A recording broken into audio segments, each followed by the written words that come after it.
chat. Hello, internet. Welcome to the Deadlands Festival of Authors and Editors. I'm Carlos Hernandez, and I'm going to be the tech monkey, really, today. Oh, and also a reader. But I just want to welcome you all to this reading. We are going to be hearing some spooky, scary, deady stories, and it's all in honor of Deadlands' third year as a magazine. Deadlands is a pro-paying market, and we're going to hear lots about them. I'm going to go ahead and put in the chat just for those of you who are interested in supporting this sort of wonderful endeavor, you can go to the Kickstarter right now and help them get over the top. We're somewhere around 11,500 out of the 17-some thousand that they'll need to run another year. And again, this is a pro-paying market, which is always such an important thing for writers and getting recompense for the important work that we do as writers. So welcome everybody. It is my honor and privilege to introduce to you one of the very smartest people I know, one of the very finest writers I know, and a person who for some reason also agreed to be my wife. C.S.E. Cooney is going to be our host today. She is the World Fantasy Award winning writer that you all know and love here on Arvon Eleron, and I am going to unpin myself and turn it over to her. Claire, hi. I'm great. We live in the same house. You know how I'm doing.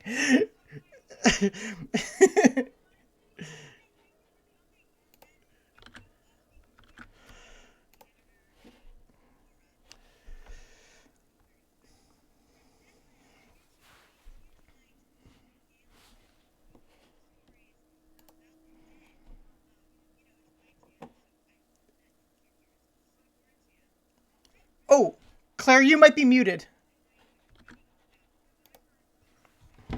With a sort of invocation in poetry, and since the Deadlands does fiction, nonfiction, and poetry... Claire, you might have to start again. They're saying that you're muted. Oh. Am I muted? I think we've got you now. I think we've got you. How much did everybody miss? Was I muted that whole time? I think you were muted that whole time. What did I... It's probably me. It's probably a Carlos thing. Okay.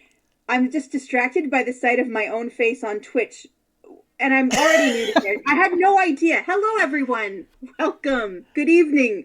We have a wonderful evening ahead of you, full of dead things, and these wonderful authors who are not dead, but who write of the dead, from the Deadlands magazine. During the Festival of the Deadlands, to support year 3 of this wonderful pro-rate magazine. It does fiction, nonfiction, poetry, and to start this evening in a sort of invocation, we're going to have Carlos read a poem that the Deadlands published called On the Mobius. Here's a little bit about Carlos. I live with him. He's in the other room, but I'm going to tell you all about him as if I didn't know him at all. And professor of English by day and game designer by night, Carlos Hernandez at Write Teach Play on Twitter is also the author of The Assimilated Cuban's Guide to Quantum Santeria, Sal and Gabby Break the Universe, which won the Portobello Prey Award, and Sal and Gabby Fix the Universe, as well as many other works of speculative fiction and poetry. Carlos, please read your poem for us. Thank you so much, Claire. Everybody can hear me? Okay. I'm just going to watch the chat here for 3 seconds, making sure I didn't somehow mute myself. Hopefully I did not. Okay. Here we go. I am going to be reading to you a poem called On the Mobius. It is a pantoum. I love formal poetry. And, formal poetry in graduate school, not that much in vogue, but it's really, really my jam. And what you're going to hear in a pantoum is a ton of repetition that I thought would be really good for the theme that I'm working on here. So, Carlos, did you pin yourself again? I can pin myself again. Thank you. Sounds like an interesting insult, right? Go pin yourself. All right. So here we go, folks. On the Mobius. I won't resist. I know I can't. I'm statue still. I'm scentless. Take a whiff. There's nothing left of mind or fear or promises. I'm statue still. of scent bereft. I'm sea glass tumbled smooth by salt. I don't mind fear. It promises to come and go and go and come and go. I'm sea glass, yes, still new, still sharp. I hate my edge. I need more time to come and go and go and come and go on the Mobius, the dead and living ride. I hate my edge. There was a time I loved it, loved to kill and eat. But on the Mobius, the dead and living ride, I feast upon myself in time and love it. Love to kill, to eat the molecules over which I ruled. I feast upon myself, for time has taken all my sovereignty. The molecules over which I ruled, they severed all their bonds with me, and all that former sovereignty, I wish that none of it remained. Sever all your bonds with me. I screamed to nothing, voicelessly. I wish that none of me remained. Wherefore this helpless qualia? I scream, and nothing voicelessly replies, its voice a cavern's hush. Wherefore this helpless qualia? An echo? No. The wish for one. I am become a cavern's hush. I won't resist. I know I can't. An echo of myself? I wish. Take a whiff. There's too much left. That's me. That is on the Mobius. And it is the sort of thing that you can read on the Deadlands. I'm going to go ahead and put that link there one more time. I did it twice, but you should do it again because that's the way we roll in this family. Hey, Hernandez, can you unpin yourself now? I am going to unpin myself. Unpin yourself, you pantoum. There we go.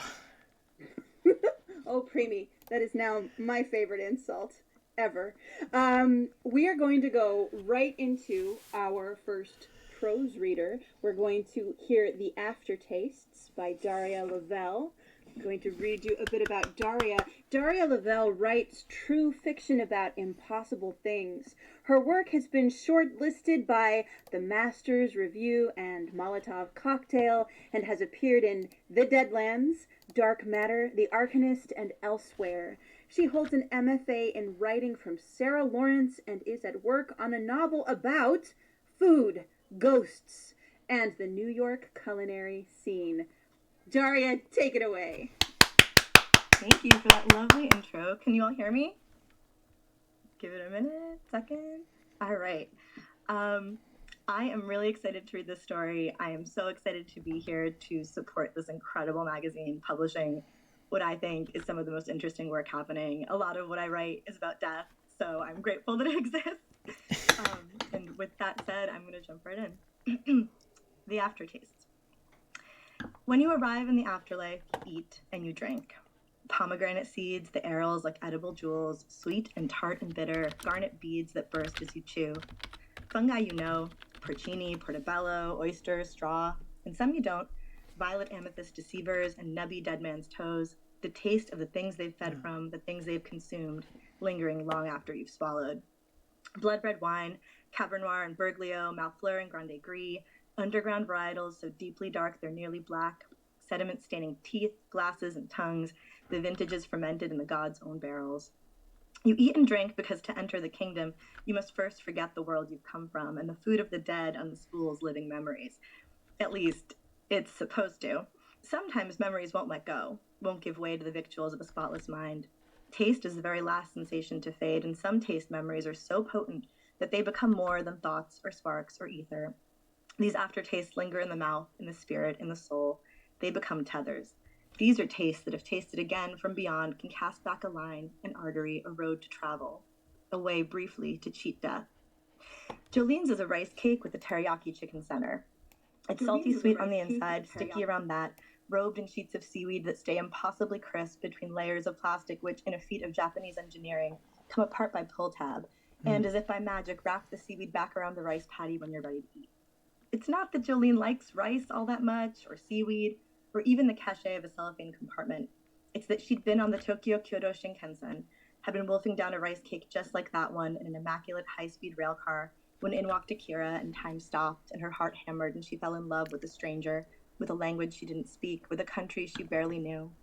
They spent a decade together, not enough, not nearly enough, a scant helping of time. They had a daughter, a cat, a cottage by the sea. They ate their way through Japan and China, Thailand and Malaysia, tasting things far more delicious than train station onigiri, but it's still the rice cake that's her ticket back to him. It's not difficult to figure out once she thinks it through, but though Jolene tries and tries, she never finds the right stall in the food hall to taste it again. That is, she's found onigiri, a booth and cart and food truck that'll serve it, but never the right kind.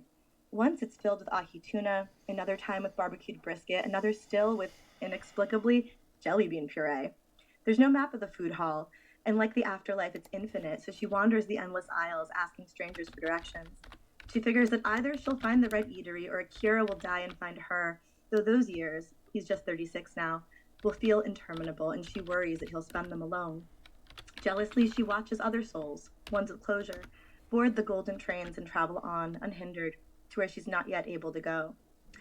Kent is an accountant by trade, a calculated man, and he tells anyone who stands still long enough that he's solved it, that his is black beluga caviar and a still warm blintz, a whisper-thin spread of butter, chased by a coup of 96 Dom Perignon.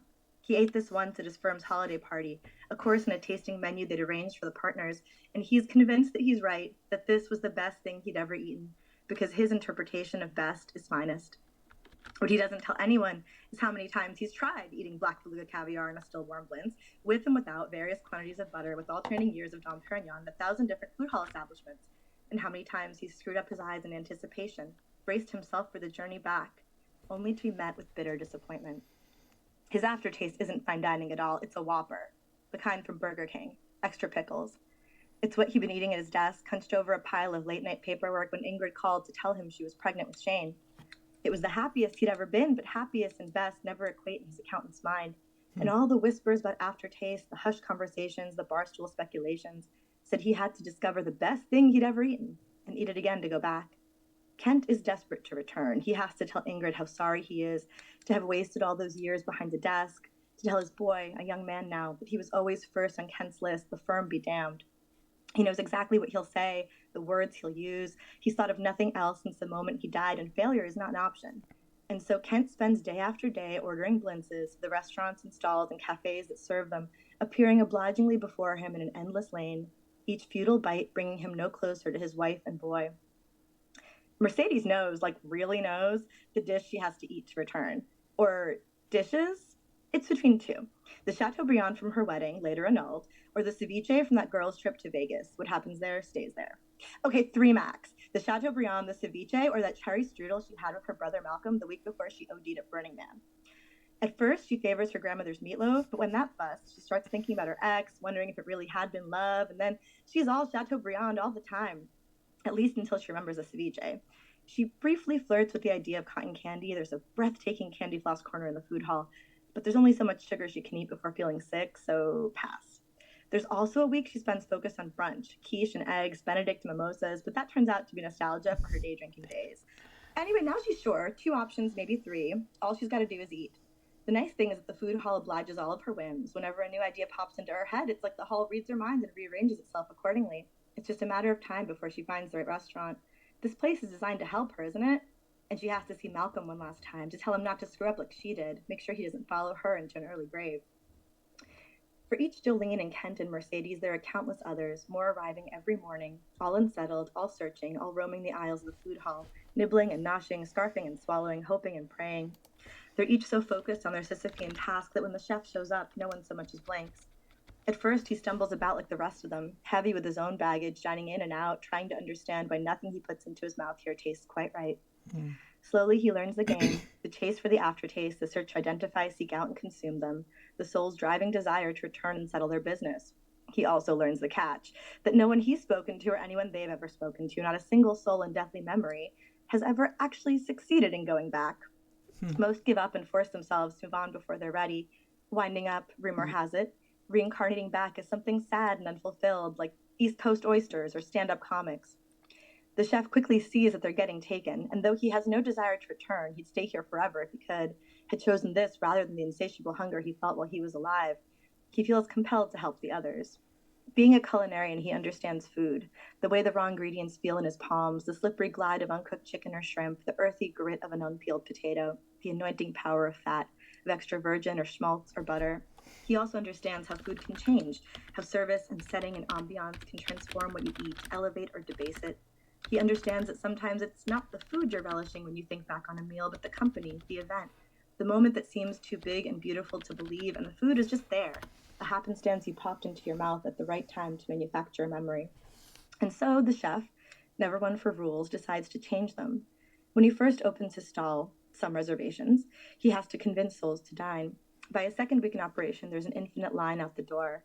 It isn't only that he makes their food, this he does with flawless execution and otherworldly skill, but that he helps them understand what's been eating at them and what they need to make it stop. Like all good cooks, he's part therapist, a nourisher of soul, as well as body, and in time the food hall itself takes notice and shrinks, dwindling from an immeasurable gallery to one supersized cafe, serving coffee and donuts, whiskey and wine, comfort foods to everyone waiting on the chef's long queue. I'm going to stop there and encourage you to check out the Deadlands and read the rest and support the magazine.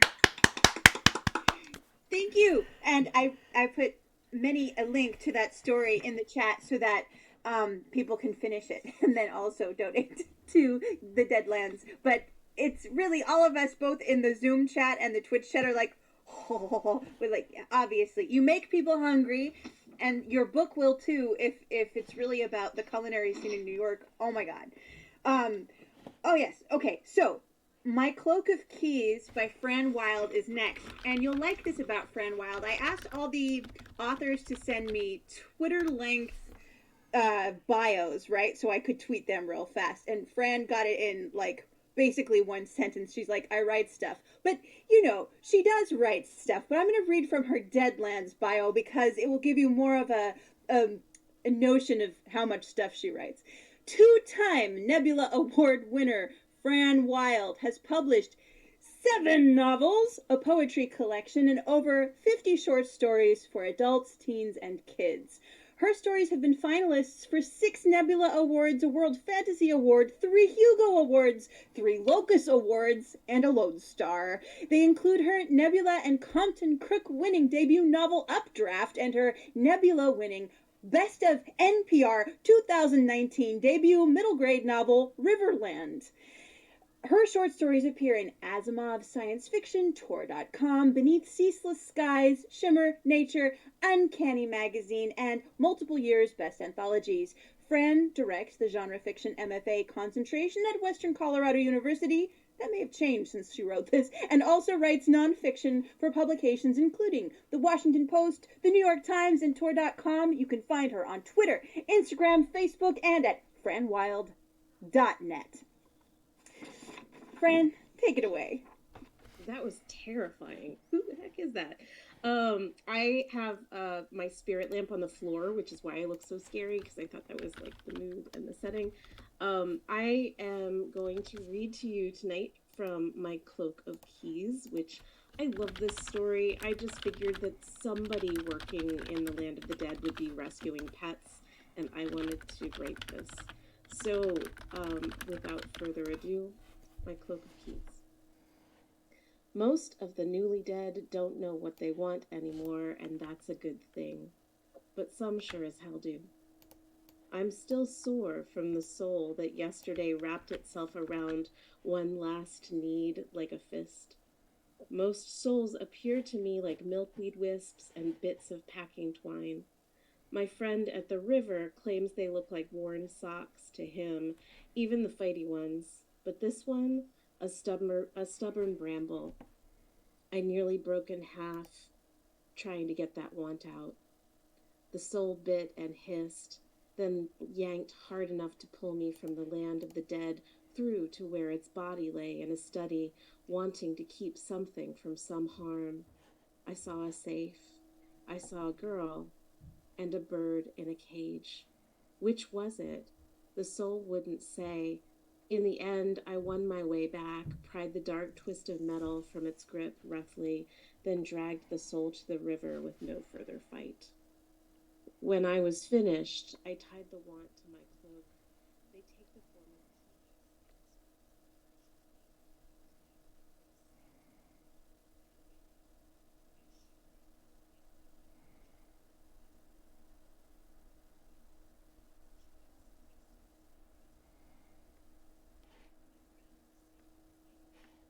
of lifted a hand in thanks, and I waved back.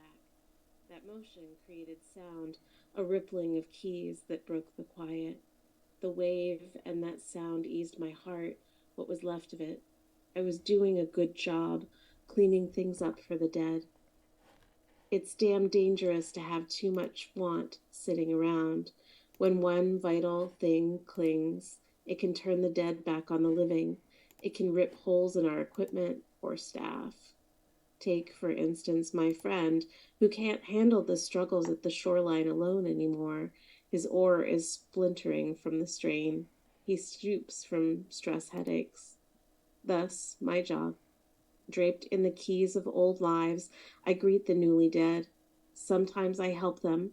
My cloak rattles, the first sound they hear in the whispering sand.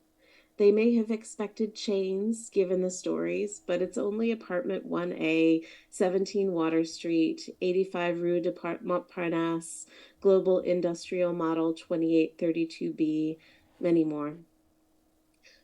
When I next feel the familiar tug of an arrival, I start walking. The walking is tedious. The job's not something that makes a good myth. I am a small god of small problems, but to help my friend, I check each soul and remove the last of the world from their desperate grasp. Today, 3 crepuscular rays pierce the thick clouds that hang unmoving above the river. The dark water mirrors the sepia and gold trails of passage, and I feel the first familiar tug of the newly dead. I begin to walk toward the horizon. The pull, the electrified distance between needing and having, between possibility and reality, is almost like the moment before kissing a person for the first or last time. Walking from river to horizon, as my job here requires, I weave a trail across the sand. I make no sound except the rattling of my cloak. How many steps? I refuse to count. How many souls? The weight of my cloak tells me many, but I have no sense of distance, time, or physical discomfort. Once, I might have wished for a desert's gritty texture, a riverbank's damp, but my job requires me not to. I will someday grow to love, to the lack. The pull is the opposite of lack, and I must always remove it, secure it. I arrive where the crepuscular light lands, simmering the sand. Each beam has carved a hole, 3 in all this time, one still smoldering. At the bottom of each hole, a soul curls with want, small or large. They are beautiful, tight-lipped wisps, these first 2 new arrivals, but I have to pause to catch my breath. Their keys feel heavy. I struggled hard yesterday. Why can't you land closer? My rasp is drowned in the clank and shift of my metal cloak, the sand shifting beneath my feet. I don't like being this far from the river, but at least this far out, no one can hear me grumble. The first hole and the second are close together. Welcome, I whisper. There is nothing more to want. I hug my elbows to resist the pull. That's what they wait for, that release. After a long breath, a hiss of sand, the first 2 believe me. The pull fades as the pair, sparkling in the light of their arrival, press shadowed palms to the ground and pull themselves up, reborn, limitless. Their shades cross the sand without leaving a mark. I try not to judge how easily they can do it, to leave that world with everything wrapped up neatly. This is a trick available to those who practice being dead long before they are. Once the first 2 are far enough away, I reach a hand into each hole and draw out the keys they've left behind. A silver diary key, hints of handwriting light as a feather. A brass post office box nub, smelling of junk mail. The dead have already forgotten these containers. I don't judge those as I tie them to my cloak, and they rest lightly there. The third hole, though. The dead howls at my greeting. It bites. It doesn't believe me, this knot of barnacle-crusted mooring line. My kind of soul. The want it exudes is so strong. I extend my hand. It snarls. You can't go back, I whisper again, gently removing its needle teeth from my index finger. There's no blood, but now I know everything, where it lived, what it loved. Oh, yes. I was called Nell. My name hangs in the air. Sometimes they're stubborn this way. They want to keep their secrets, their shames to themselves, so I give them one of mine in exchange. It eases them. This is the part of my job I like at the best, but I still my excitement to keep myself from getting too close. Cannot spook the soul any further. I sense that need to save something from harm and grow stronger. Where? The shadow hisses high and sharp. The sound shapes a tea kettle overheating, and I see a kitchen bright lit, and I hear, almost, the noise of a city beyond. I must move fast. It's my job to get them to let go, but this shadow's wrapped tight, sharp bits dug in desperately, its voice keening now, and there, in the corner, beneath the small wooden table, I think I see why. An elderly dog, cataracts gleaming in the light, sniffing the air. I'll take care of her, I promise. She'll be all right. The shadow shifts, sighs. It releases a key, brass and sunlight, into my hand. Cold, solid, a round top, printed numbers eagerly, nearly rubbed smooth. 509A. The rules here are simple. There's no going back unless you can find a door. If want piles up in the afterlife, it can make a door. That's how the dead get out. And if you know where the doors are and have the right key, well, the newly dead rarely know what to do with this power. But I do. I start running for the slowly withdrawing crepuscular rays. All the keys I've gathered clank and shiver, erupting in the silence like bells in the winter air. The car with the kid in it, the barn where the mare was about to birth, the cat that would not come down from above the fridge despite the oncoming flood. Damn, that cat was difficult, but I helped them all. And this one, I can help it too. I run faster. The horizon's darkened now, the clouds closing up. The beam has shrunk to a pinpoint until everything around me is fading back to shadow. But I find the place where just a few ripples still brush the ground. And when I let myself feel that soul's want, a crack opens, widens, and beyond that, a door. I grasp the cold key hard. And I'm going to stop there so that you can go and read the rest of the story yourself, as well as all of the other wonderful stories you're going to hear tonight. I do encourage you to please support the Deadlands Year 3 through the Kickstarter and then through reading and sharing the stories you see here. The editors work so hard, you guys, to keep everything going, and your support is so, so necessary for this. Thank you so much for listening to us read tonight, and I can't wait to hear all these other stories. Thank you, Fran. Oh, Fran, you've got the whole Morticia Adams vibe going on right now, which is pretty cool. Also, you gave me a great segue into editors. We have one of the Deadlands copy editor with us today. And throughout the night, we're going to ask her some questions about that side of the industry. And right now, I'm going to ask my first question. But first, I'm going to introduce Laura Blackwell is a copy editor for the Deadlands and was a copy editor at Hugo-nominated publication Shimmer for 4 years. She is also a Pushcart-nominated author with stories in Nightmare, Pseudopod, and Carol Mad 5, among others. She co-hosts Story Hour with Daniel Marcus. Story Hour is really cool, and you should check that out. Hi, Laura. This question is for you. How does it feel to see an end product like an issue of Deadlands and know you were a part of it? Copy editor is one of the best jobs there is for somebody who loves stories and also has a slightly meddlesome nature. Because you get to see a story that is almost absolutely perfect. And actually, I also get to do that with nonfiction and poems, which is pretty special. And just take those last few tweaks, those last things that aren't clear, maybe a little spelling thing, just to get it into the reader's brain through the eyeballs a little faster or a little more impactfully. And so when I see it all laid out by our designer and with the beautiful art that our art director has put on it, and I see how we've all come together to think about death, which when you think about it has got at least as big as an immensely humbling thing.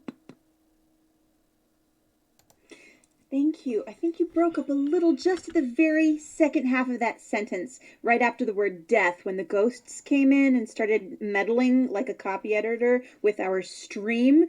Perhaps death comes in and something about being humbled. Could you just repeat that last bit for me, please?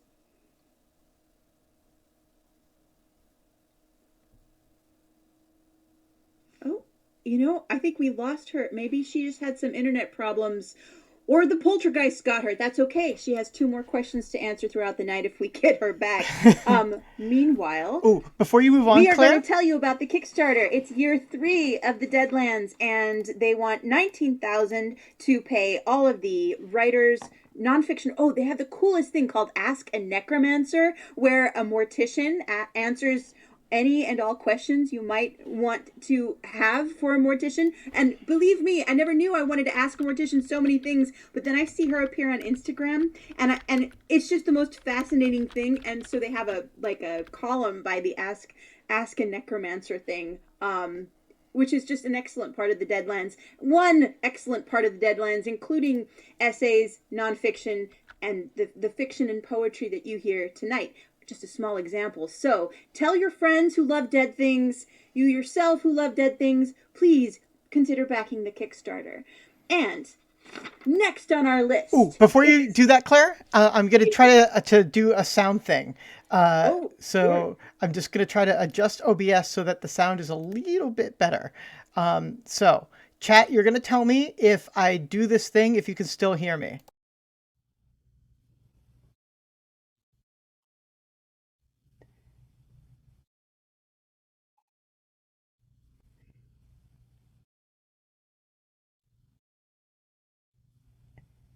Classicore says no, he can't hear you. Can you hear me? Okay. Stupid OBS. Stupid learning curve. Fine, we'll do it this way. Okay. Okay. Sorry about that. We are still learning. This is our second Twitch that's just us without our friend Greg helping us. But don't worry, we're going to be old pros at this. We usually just do Zooms, but we are leveling up. We will get more hit points and we will fight the dragon. But we're also going to move on to our next reader of the day. Oh, we're going to have Phoenix Alexander read We.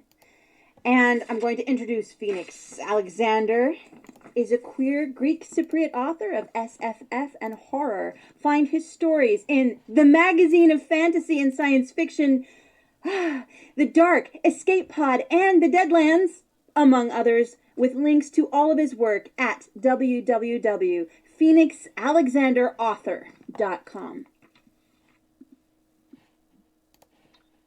Thank you for that lovely introduction. And it's an honor to be here. Can everyone hear me? Am I pinned? Am I unmuted? There's a vulture next to me, but any other critters on screen should not be here. No ghosts, we'll keep them away. Yeah, just echoing everyone's love for the Deadlands. And this particular story, I love how Deadlands allows for creativity of form and experimentalism in a way that I think is super unique. And I loved Jurassic Park. And I loved San Junipero, that episode of Black Mirror. And with this piece, I was like, why not both? So without further ado, this is We. We, with base of Ornithischia, machine-molded and encasing intelligence, run to keep the beloved ones alive. We, bird-hipped, yes, bird-fierce, mottle-fleshed, streaks on strips of whirling rubber that are the million treadmills that power this place. a place they thread the words end-of-life care through. We who run for those above with the hope that they open their eyes again. We who care with every thundering footfall of our herd. We, life full, for whom end of life is now a happy impossibility. We, the power source and the engine. We, the remedy for an exhausted planet and the succor for those exhausted with the exhaustion. We, who are treated kindly, who are given holographic vistas that spin before our camera eyes, plains, grasslands, and for the human-minded still, cities, farms, who enjoy swift repairs should the fiberglass bones of our limbs give way, or the synthetic fibers that make up our muscles shred. We, battery runners, uncomplaining. We, keepers of the soon-to-die and the not yet dead, the ones who do open their eyes after days or months or years of deathless sleep and unwire themselves from the machines that kept their organs moving and that kept the life inside of them for all this time. We, the bioelectric breaths of ventilators. We, the delicate atmospheres of iron lungs. We, the motors that keep hearts beating when the body has stopped trying. We, the lights that light the lamps of loved ones by the beds of the deathless as they read, or perhaps doze a little, or perhaps pass the time crooning little lullabies to, wake up, open your eyes, baby. Please just open your eyes. We, the mourners of the machines that stop and the bodies that stop with them. We, the weeping. We, the always running. We who have chosen this. We who are heard, countless, the ones who did not go on ahead but who run for the living, run in these bodies that are made to run faster than death itself. We who are infinity and we who are about to be one more. We snap our heads up as one, and the lenses in our eyes focus on the bars of light above as they flicker, as our neural networks receive the image like a collective miracle. We witness the man dying. We witness his lover hold his hand. Both are old, beautiful, the bodies aching still for one another, but the strength of one failing and failing fast. We who trill sadness at the sight of the machines that we power, letting him slip away. We who have a saurian body waiting for him because he has chosen to run and not the other, the great mystery. We who know euphoria and sadness in one shattering moment. We who see him die and the mind extracted with wires that, electric, our limbs power. We who crow in chorus as the new body, empty and unmoving yet, swings out on a crane as delicate as it is monstrous. We, the welcoming. We, the glorifiers of the chip interpolated, of the eyes lighting, of the questing legs pawing the ground, and the spirit finding home in a strong body, our body, and making its way out among us. We, ornithischia, bird-hipped still, minds in metal, the steps of this new one about to join the endless run. We, the encouraging. We, the kind. We, the running together. We, the triumphant in kind as he takes hatchling steps, tottering a little, trying a little, and then the muscles remember, and he is running. We who ask his name, chattering greetings. We who, yes, are named, and whose names break the natural laws of this universe. We, Layla Nazora, the girl who would christen a dinosaur and who lay awake at night smiling at the brilliance of her parents, dreaming of what she would do with her own life. Indira Zora, the woman who would be a physicist but died too early, polyped with cancer, but who is not really dead, not here. Mikhaila Zora, the man who smiled often and started every day with a song, strumming strings of a guitar he had gone hungry for weeks to afford. We who welcome now Adidaya Zora, the joyful, a man who found love late, but who lived every second of it without fear. We who run. We who hope you will join us someday, here in this shining realm of in the basement of a building that lets life linger.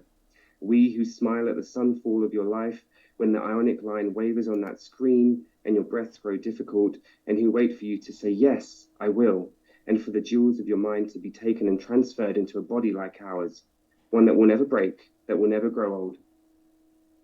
We who invite you to run the rubber roads. We who invite you to sprint on tireless legs with anything and everything you could possibly want to see unfurled before you like God itself. We the unafraid. We the runners. We who, now, here, add a stroke of streaking life to the tally of infinity. Thank you. Oh Oh my gosh. One of the authors, Daria, said every "we" in that poem is like a heartbeat. It's very Oh, I love beautiful. that. Yeah, I mean, like what, and it's absolutely true. And it just builds and builds. It's so beautiful. Oh, yay for poets. Sorry. Thanks, folks. I put the link to that because obviously you want to read it again yourselves and out loud and tell all your friends and like have a poetry night where you just read poetry all night, and you would probably start with that one and end with that one. Just saying, that's what we do in the writing and poet community. We read poetry aloud and feel the heartbeat. Okay, we're gonna move on, and I believe we got Laura back too, which is all very exciting. But it's not her turn yet, so she'll just have to bide her time, because we are going into I Jung's "In Water We Survive," and I want to read to you a little bit about I on my long list. Here. I Jung is a Chinese-Canadian writer and immigrant from Fujian. Her work has appeared in Magazine of Fantasy and Science Fiction, Uncanny, and The Dark. Her debut novella, Lingun, coming out in April 2023, is forthcoming with Dark Matter Inc. Congratulations! It's very exciting debut novel. Find her on Twitter at @ijung and online http://ijung.ca, because Canadian, I would love to hear your story. Hello, can everyone hear me? Am I pinned? Yes? Okay. Well, thank you for having me. And to all those watching, please do support the Deadlands Kickstarter if you haven't pledged yet. Please read the stories if you haven't yet. And I promise you won't die when you reach the end of these tales of death. Maybe you will on the inside, just a little bit. My lighting today makes me look quite ghastly as the ghost you'll meet in my story, In Water We Survive. So I'll just get started. Debris littered the shore, stretching its way to the beach house, which sat windowless. It was almost as though it welcomed any, all within its water-stained walls, after the waves upon waves upon waves struck its structure, hoping it would fall, but it didn't. The Holy Toe beach house loved gatherings. The grander, the better. It fed on human materialism. Cognito was beautiful once, but so was Earth. The tsunami came without warning, as if conjured by gods. Whenever the people began rebuilding, the tsunami brunette returned. Human constructions were such nuisances. You were once human, too. You were washed up on shore, naked. There was no water or air to cough up because your lungs no longer existed. You no longer existed, not in this world. You expected the noise of glass, plastic, metal against your bare feet, but there was no sound except the tangle of waves clamoring in the distance. The sequin dress, the color of smog, muted rather than sparkling, you wore on your birthday, was nowhere to be found. But you don't miss it. The waves engulfed you each night. You had to return by sundown, or the land of the living would be lost to you forever. The waves whispered, beckoned, told you to leave them, the humans. You said you couldn't let go, not yet. Before you returned to the water each night, you always left messages on the palm trees next to the beach house. Who did you leave these messages for? Why did you want to hold on to, rather than sever, your ties to the human world that has little to offer? October 1st, 2095. You were missing when I woke up on the shore. I'm surprised the beach house stayed intact. Is everyone else intact? You ran a hand across the strokes carved into the bark. You couldn't touch anything man-made, but nature was always there, somehow. October 2nd, 2095. I can't move past the borders of the beach house. The end of the driveway is the end of my world. Will you return to find me? Will you be able to see me? Perhaps the water can reach farther. Near the palm tree, you piled driftwood to resemble an altar of sorts. The jagged lines crisscrossed at the top. There, you had set the laminated birthday invitation you found with your name. Why did you want your party at the beach house when you had lived encapsulated within the city, such that the ocean and the surrounding waters might as well have been a mythic thing? Why did you want such extravagance? Surrounded by the city lights, you were blinded by everything except the beauty of Earth. October 3rd, 2095. You tried to warn me, I know. But if you knew it was dangerous, why did you still come? Why did you stay as the sky grew darker, as it rumbled while we all laughed? But really, it was a storm who should have found the situation funny. Why did you stay in the corner while we tossed our red solos, shoes, whatever we could find in a drunken supper, calling it sacrifice, but we were the real sacrifices? We joked that a storm was coming because the gods were angry. Like the house, perhaps they could be calmed by material goods. We were wrong. You found her body, the only connection you have left to the human world, on the shore before sunset. Her flesh was swollen, bloated. The birthday card she wrote was still in her pocket. You couldn't touch the man-made fabric, but you could tell from the shape the angles that jutted out, stretching against organic cotton, a stark contrast from your artificial neon dress long swallowed by the lapping waters. She never gave you the card, but you already had a feeling what was written inside. The waves drew closer until it lapped against your feet, and hers. When the sun set, you didn't return to the water. You watched the ghost of the tsunami approach, and with it came her, Brunette. You shared almost the same face, but why were you and her so different? She walked around, picking up the waste around the city while you added to it. The home she lived in was close to barren, while yours sat at the top of the building that never slept, with its luminescent lights winking at the stars as if to say, hey, I'm brighter, better.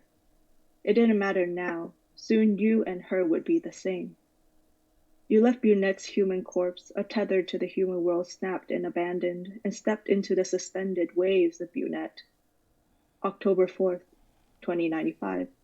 We will return and return and return until all the filth you have left on this earth disappears. Together you merged into one. What they would call you, it didn't matter, because together you would wreak havoc on a world that has turned its back on the waters. Thank you. It's delicious, and the lighting is perfect, and it was so good. It's so melancholy.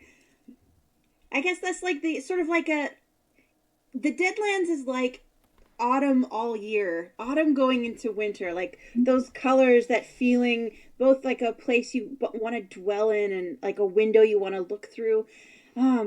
It's lovely. I'm very pleased. It feels like a proper fall reading, doesn't it? We're going to move on to Their Blood Smells of Love and Terror by Joshua Roundtree. Josh lives somewhere in the... Oh, no. I was going to start Josh's bio on the third paragraph, but let me move back to the beginning. Josh Roundtree has published more than 60 stories in a wide variety of magazines and anthologies, including Beneath Ceaseless Skies, Realms of Fantasy, The Deadlands, Bourbon Pen, Pseudopod, Podcastle, Daily Science Fiction, and a Punk Rock Future. His latest short fiction collection is Fantastic Americana, Stories from Fairwood Press. His novel, The Legend of Charlie Fish, will be published by Tachyon Publications next year. Tachyon's so great. Josh lives somewhere in the untamed wilds of Texas and tweets about books, records, and guitars at Josh_Roundtree. Josh, take it away. Awesome. Well, thanks for the great introduction, and thanks for the opportunity to be here. I love the Deadlands, and I love these stories from the Deadlands, and it's really cool to be able to hear everybody read them here to all of us. So I'm going to read from Their Blood Smells of Love and Terror. I write a lot about death, and so it seems like everything I write these days, I'm thinking, okay, so is that going to be a fit for the Deadlands? And so this one thankfully was. So Their Blood Smells of Love and Terror. Let me make sure that I am not going over my allotted time here too. Okay. I don't want the things they offer me. warm blood and broken skulls, grunting pigs and headless roosters, bottles of cold milk I can't drink and hard bread I can't eat. There's only one thing I really want, and none of them is likely to give it to me. I'm tired, and I want to finish dying. Night sits heavy against the harvested fields as my bones stir beneath the soil. They find one another, grind together, and take shape as I inhabit that old skin and prepare to play my part once again. Summer is dead. The people who worked this land have gathered to pay for their prosperity, and it's my responsibility to collect. I'd gladly recede into the gray gloom that has long been denied me and forgive them that debt. But it's hard to overcome the legend. I greet them wearing a wrinkled brown suit and a crooked string tie, shoes dusty and dull with the soles pulling away. I carry an oak-handled scythe, a tool I don't require, but the people expect a certain image from a creature like me. My dress and my manner evoke their grandfathers and stern guidance. I am a touchstone, linking them with every harvest going back before the days of oxen and plow, to the time when we used sticks to dig and turn the soil. My straw hat is warped and muddy. My face is a terror, patterned in gray and brown scales, with a jaw that unhinges wide enough to take a child's head into my mouth and draw the life from her with my fangs. The people wait on bended knee. I had hoped they'd finally reject me, but their misplaced faith appears intact. When I leave the empty fields and walk along the town's lone paved street, I'm met with a bounty. Golden stalks of wheat bent into geometric shapes so ancient the people have forgotten their original meaning. 10 buckets of fresh blueberries and fat mason jars filled with honeycombs. A spotted calf lies in my path, flayed open from neck to groin, as if I have any interest in such a thing. I step over the bloody body and hiss a note of displeasure. At the very least, they might spare some miserable beast next year. Pecan shells crack beneath my steps, and I scatter corn husk and field mouse bones with my scythe as I proceed to the town square. The town stands in the shadows of twin grain silos, built of weathered brown bricks, capped with conical roofs. The windows of the pharmacy advertise headache powders and vanilla ice cream sodas. A corrugated aluminum building houses a diesel cotton gin. Many of my worshippers traveled from their homes in motor cars or in sputtering green tractors.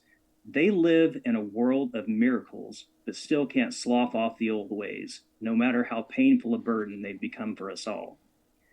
Their blood smells of love and terror, and it's such a heady thing, I take a deep breath. The adoration makes me weak, and I must remind myself I'm not a god. There was no God when I was killed, and there is no God now. There is just a hungry eternity.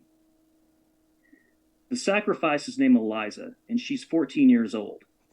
The men usher her forward and toss her to the ground at my feet. They retreat in a rush, more afraid of me than the girl is. Eliza wears a sackcloth dress, and someone has shaved her head bald for the ceremony. She holds a wilted sprig of cotton in her small hands like a bridal bouquet, and a cottonmouth snake skull is tied to it with a bit of blue ribbon. The skull's empty eye sockets are meant to gaze upon the brightest possible future for the town. The teeth symbolize the bite of death, necessary payment for continued prosperity. I look over the worshippers and absorb their fear. Any one of them could raise a rifle and shoot me dead. They could converge and overpower me, take my own side, cut off my head, and I would let them. It's only their belief and their tiresome superstitions that keep us locked in this cycle, and no matter how hard I try, I can't seem to upset it. I offer my cold hand to Eliza, and she takes it. We know one another well now. Every year I lie uneasy in my half-grave, wet and tangled in the roots, and I listen to everyone move above me, alert to every fret and folly that plagues the town. And I do my best to guide them, though they rarely pay attention. I whisper my counsel in their dreams, but they close their minds to my words. They hear me, but they don't want to listen. They only think they want a God. I help Eliza to her feet, and she looks right into my yellow eyes. She recognizes me from her dreams, and I wonder if she remembers what I've told her, what I've begged her to do. Refuse me. I am not your God. I am only a corpse. I hold no sway over your lives or your prosperity. The town holds its breath, so quiet I can hear cattle lowing from a fenced-in pasture beyond the fields. The people have dimmed their harsh electric bulbs for my sake. Barn lanterns and smoky tallow candles light the proceedings. I've called this place home for so many decades, I've lost count. We hadn't even the dream of electric lights when I was full of youth, and the night then was a deep and terrible thing these people could never conceive. Despite their attempts to hold it at bay, the darkness hardens around us with the weight of ritual. Eliza holds my gaze, and I wonder if she's seeing the monster or my real face. I used to be a young girl with sun-browned skin and bleeding calluses on my hands, living through a drought that promised never to end, and my people, my family, buried me alive in the fields, hoping my blood would water the soil and appease a deity that didn't exist.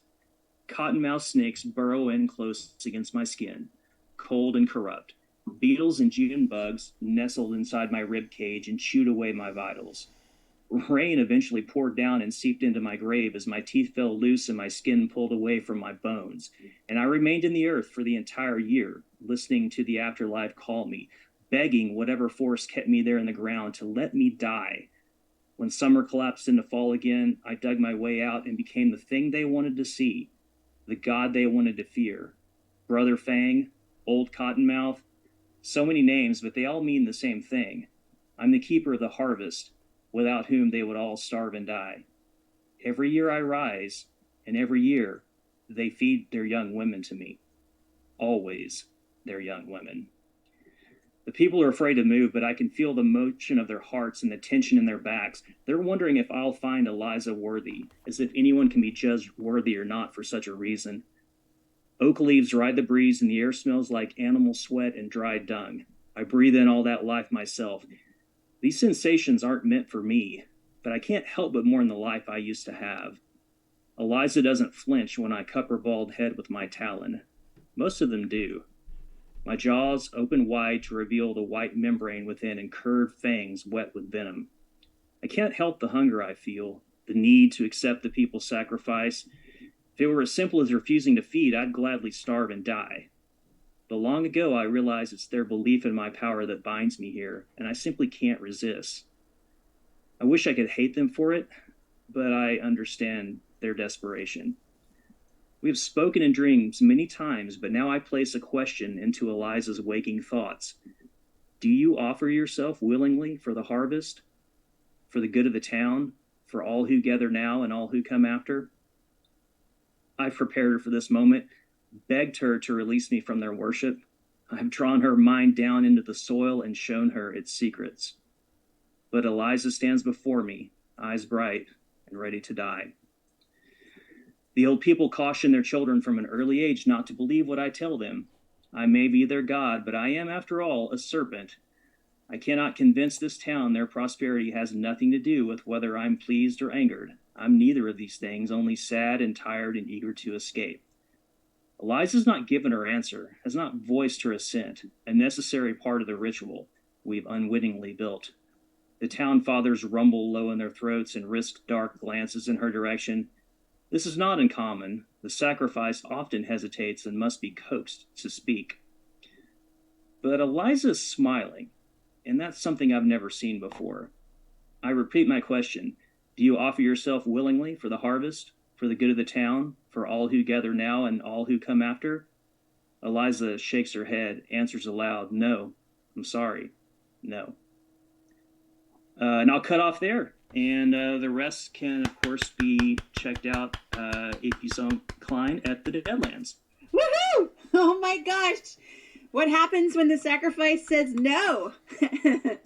I love that. I love it reminds me of the whole kind of ritual of the scapegoat, and is it Joseph Campbell and the Golden Bough and all of that, the sacrifice of the other to, I don't know, maintain society or put your blood back in the land, and how awful that is, and how death creates gods. And we have a whole long human history of that. So it's just like ringing all my bells, man. It's very cool. And I put that link several times right there in the chat so that you can read the rest, because I think, in fact, I know you want to. So there. And I believe we have Laura back. Hi, Laura. Hi, sorry about that. My laptop decided to celebrate the festival of the Deadlands by dying while I was talking. You know, it's like theater. It always happens. It's like, speaking of ghosts, they have to show up in your laptop. I have another editorial question for you, darling, if you're ready for it. And it would be, what draws you to the Deadlands aesthetic? What draws you to the Deadlands aesthetic in a normal voice? Gosh, I mean, I sometimes kick myself for joining staff because I would love to be writing stories for this publication. I have a lot of trust in the creative team. E. Catherine Tobler was also my boss at Shimmer, and she just does a fantastic job. So does everybody on the whole staff. And I love, like you were saying, that sort of October-y feeling. You know, I always think every October I like to reread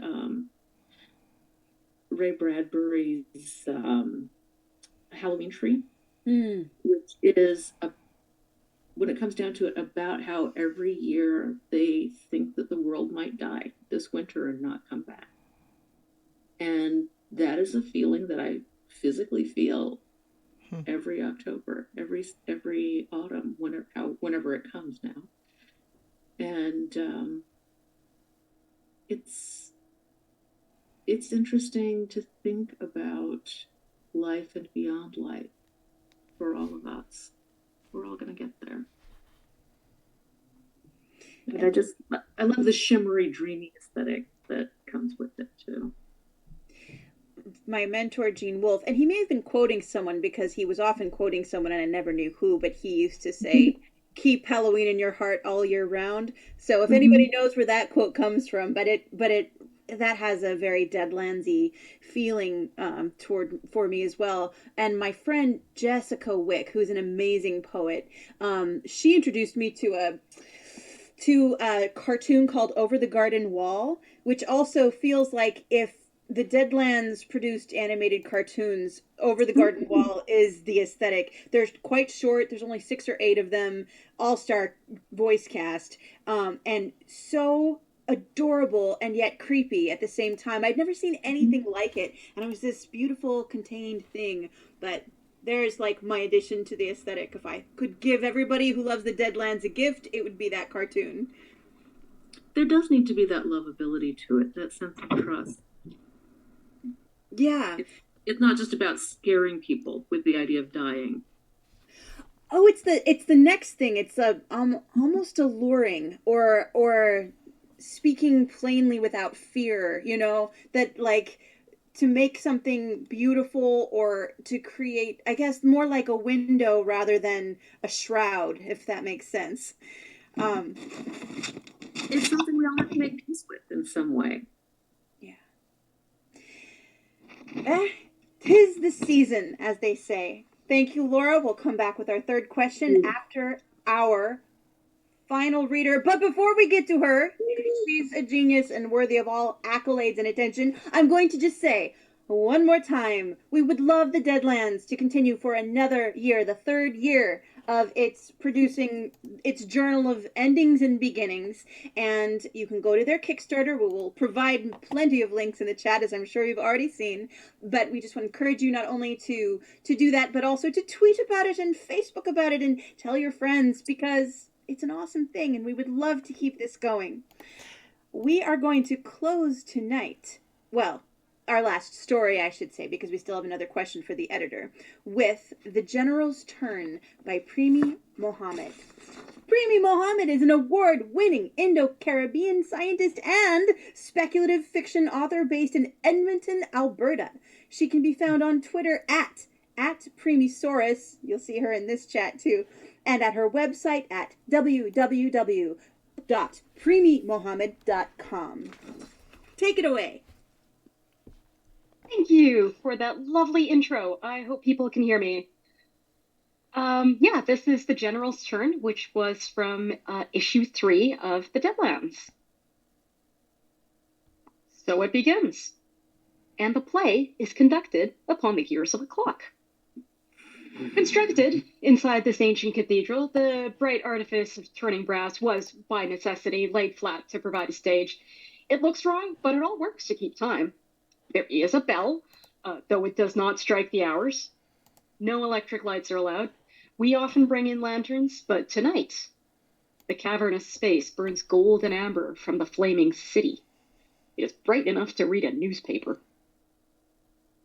Balanced on the largest gear, the captured criminal looked around, dazed, his khaki uniform a ghostly presence against which his golden brown hands and face stood out like ink.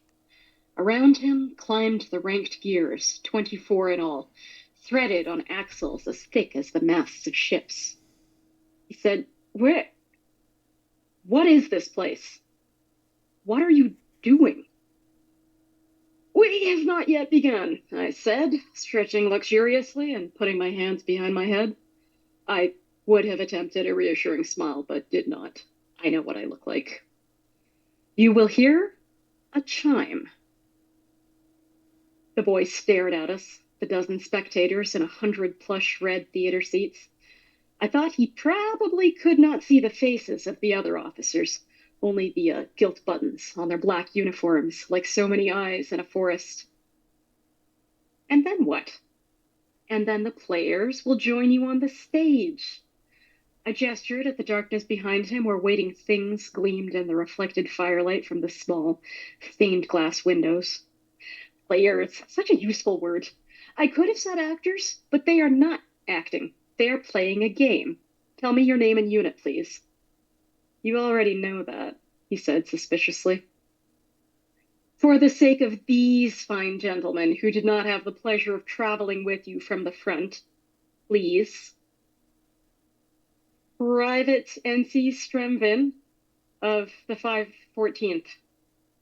He swallowed visibly, his throat moving like a snake. The others in my unit? Don't worry about them, I said.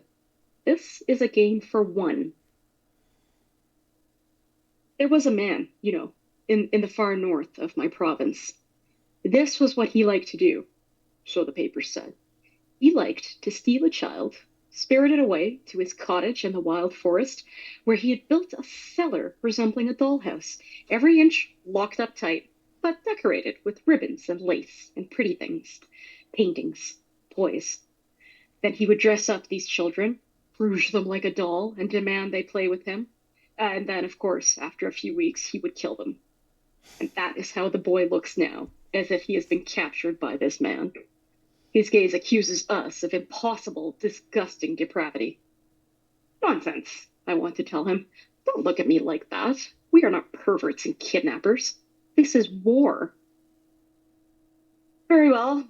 The others have been executed. You don't want to die like them. I yawned. Do you? I'm not afraid to die. Of course not. But you want to live? Naturally. Tell me about this game! His voice cracked at last, and behind me someone applauded alone, 3 or 4 sarcastic little pats of the hand. You have been chosen, I said. Save your breath, save your voice. You'll need it. For what? I met his gaze steadily. Before you die, you can eat. And let this be your last meal. Beauty. Do not step into the flat-bottomed boat and say to the ferryman, they starved me. I had nothing for my eyes and heart to eat up before I died, and now I am empty. You will die full, filled to the brim, your whole skull abrim, ribs abrim. To earn a dignified death, a beautiful, honorable death, not dying at the seam. He started, then turned his back on me, stung that I had guessed. I know this boy, boys like this, born of coal, their forefathers dead at 30 with lungs you could burn to heat a barn. Before the army starved him, he was a big, sturdy lad, fine fodder for the pit.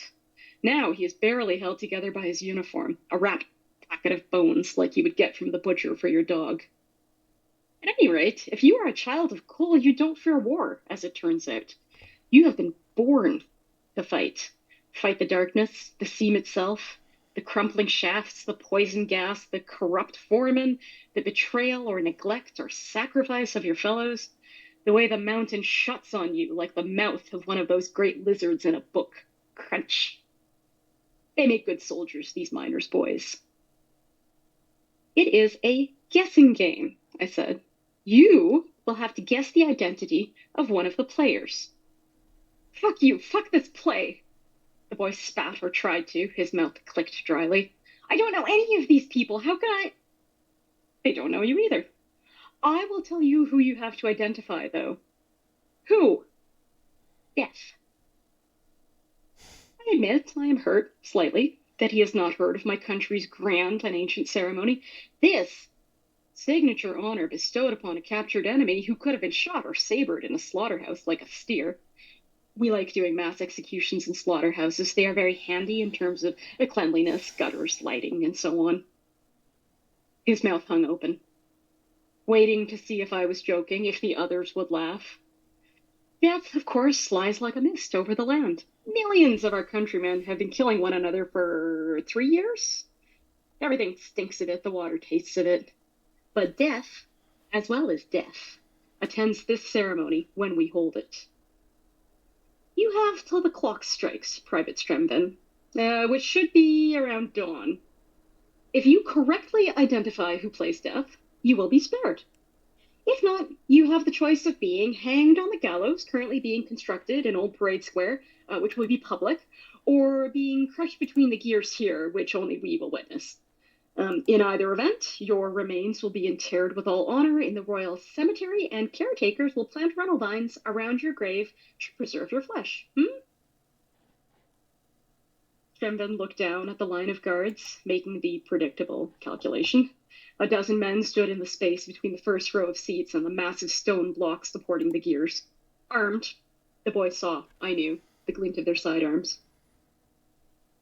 They won't shoot you, I called out. They'll just put you back on the stage. Come now, Private. Show some backbone.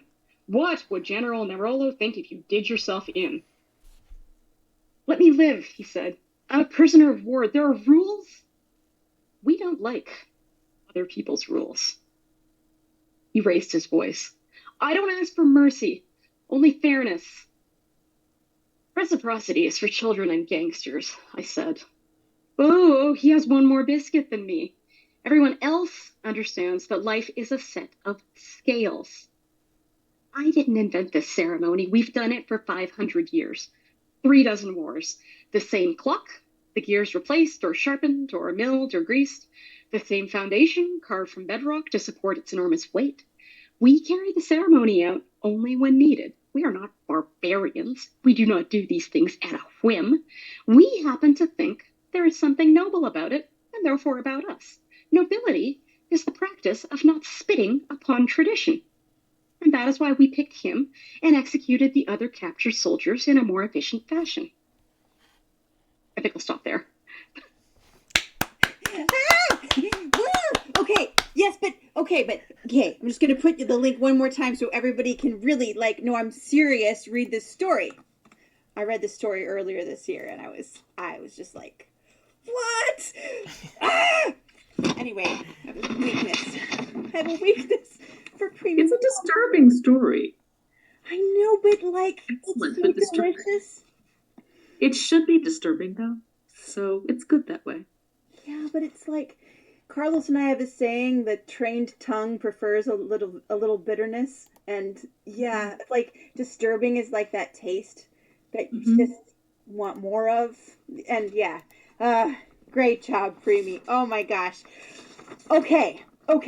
Before we end with our final question for Laura, our copy editor of Glory, I'm just going to read you in the Deadlands.com/about.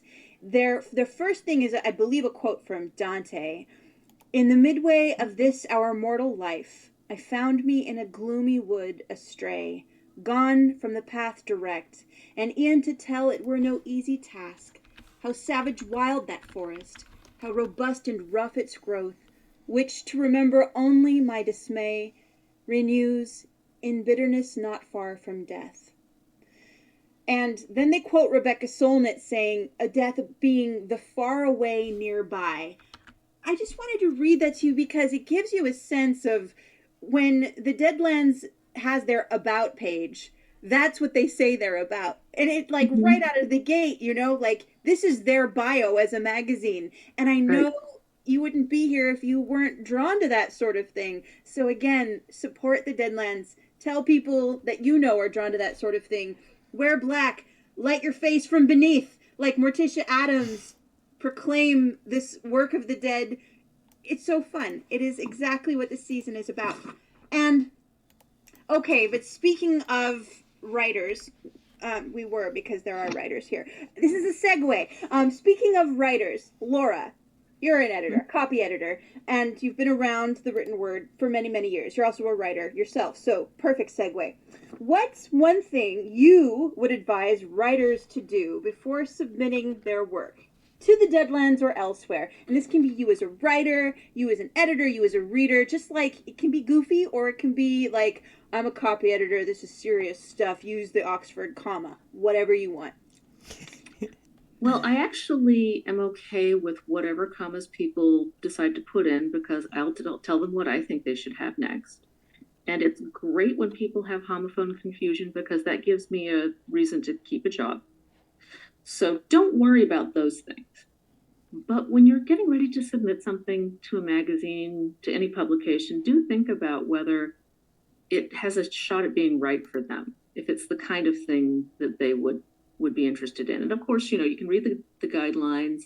Often you can read an issue. And the Deadlands has recently gone completely subscription free. It used to be subscription supported, but now we're trying to support through the Kickstarter and merch instead so that everybody can read the Deadlands. So you can read a bit to feel what the vibe and the subject matter are. And I think that the number one thing that we see coming in is that people have this idea that if there's a death in the story, that makes it for the Deadlands. And that's not necessarily the case, because just because it's deadly doesn't mean it's really deathy. We need stories, which is a word. It's a real word that just isn't in very common use. And I like it because it doesn't sound as dire as deathly. We need stories and fiction and poetry that are in conversation with death, with not just a person dying, but what they find at the end of life. And that's really the crucial thing. We see a lot of stories about ghosts, and those occasionally work, but more often than not, they don't, because ghost stories are usually kind of mystery stories about a forgotten life or about a mystery within someone else's life. And we get haunted house stories, which again rarely work because they're not really about death itself. They're about specific deaths and hauntings. So I guess to us, death is a much bigger thing. We really are trying to look at it, and it takes a lot of different lenses. So everything we see is different, and I love that.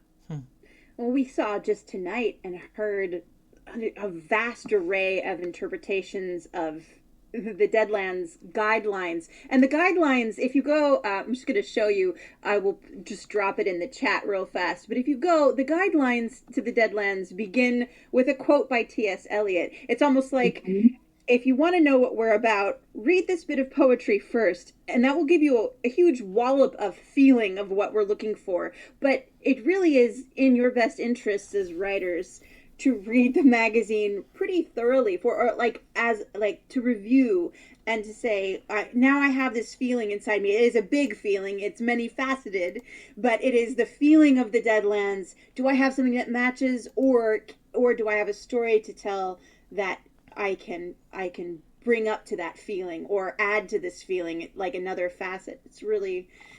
It's marvelous. It's not the easiest thing, but there's also that recognition, or like maybe for some writers haven't been able to place their stories, but then they read the Deadlands and it's like, oh, I found my people. I've come home.